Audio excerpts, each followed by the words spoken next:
Ingia kwenye makundi utarajia kukutana na watu wakubwa, na nimeona watu wengi sana tayari wameanza ule utabiri kwamba Yanga hana nafasi, lakini kwenye mpira pia haipo hivyo. Labda kama tutakuwa tunazungumza kishabiki, hata Simba wao pia hawana nafasi. Hilo linawezekana kabisa. Kwa nafasi wataipataje? Nafasi wataipata kwa kufanya vizuri. Mimi swali langu kwa watu wengi, kwa nini Yanga waogope timu za kaskazini? Kama wanaziogopa, turudi kwenye swala la Port. Huu ndio mfano wetu sasa.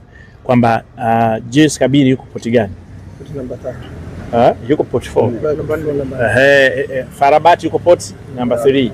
Yanga yuko poti namba 2. Kwa maana ukizungumzia kwa ukubwa wa timu, Yanga pale anazidiwa na Ahali. Hao wengine waliobaki kwa maana ya reference ya CAF na namna walivyoshiriki michuano, Yanga ni mkubwa kuliko hawa. Kwa Yanga wanatakiwa waichukulie hiyo kwamba wao ndio wana nafasi ya kufuzu na Ahali. Halafu waende wakacheze mpira. Ni kweli wanakwenda kucheza kaskazini, kaskazini kuna ugumu, lakini mimi nikukumbushe kaskazini Yanga ndio walikupata nafasi ya kuingia hatua ya makundi kama sijakosea, wakati wanasonga kwenye michuano ya watu wanashinda pale nini Tunis, Club Africain. Hiyo ni kaskazini, si ndio? Lakini hata finali yao wao na MC Alger nafikiri uliona jinsi ilivyokuwa. Haikuonyesha kwamba Yanga ni timu ilikuwa dhaifu.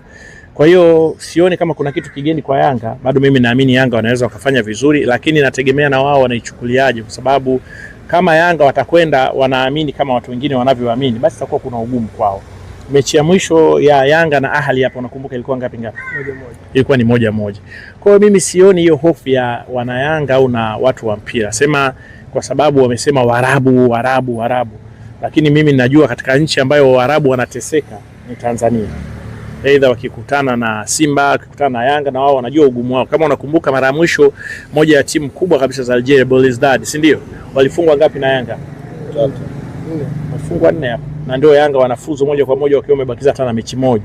Kwa hiyo ni nafasi ya Yanga, wao watajipangaje? Majibu hayawezi kuja kutokana na kupangwa na Waarabu. Majibu yatakuja kutokana na Yanga watajipanga vipi na watazicheza mechi zao 6, ikiwa 3 za nyumbani na 3 za ugenini, kwa aina ipi na katika mfumo upi na katika maandalizi yapi.